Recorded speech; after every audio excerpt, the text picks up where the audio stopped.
Council of Europe Convention on AI, Human Rights, Democracy and Rule of Law has the objective to safeguard existing protection levels of our citizens and people with regard to human rights, democracy and rule of law, while at the same time being conducive to innovation, so supporting innovation and not hindering it.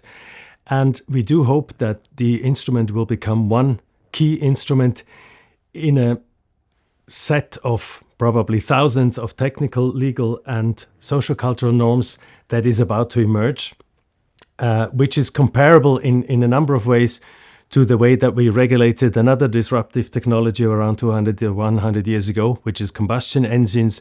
You don't have one engine law or one engine treaty. You have hundreds, thousands of legal norms, technical norms, not just about the engine itself, but about the vehicles that the engine is working in, about the infrastructure that the vehicles or the machines use, about the people that manipulate these engines and the vehicles.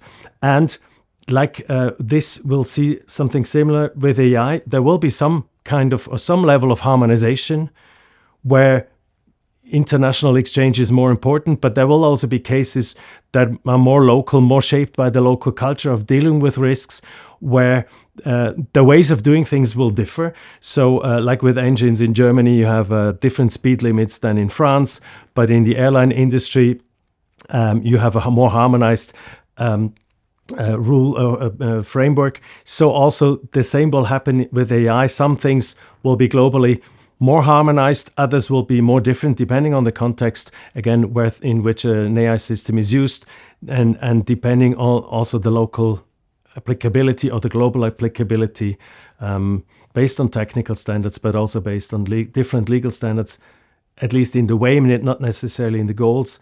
And then again, based on the social cultural differences that we will still have probably from society to society.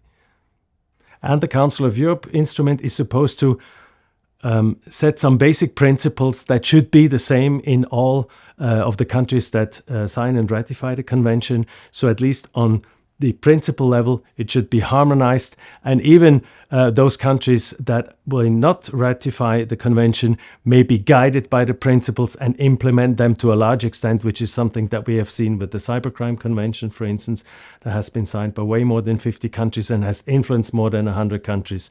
So that will be one of the key elements to get to a more or less shared understanding, hopefully in as many countries as possible in the world, about the principles that should guide our regulatory frameworks for AI.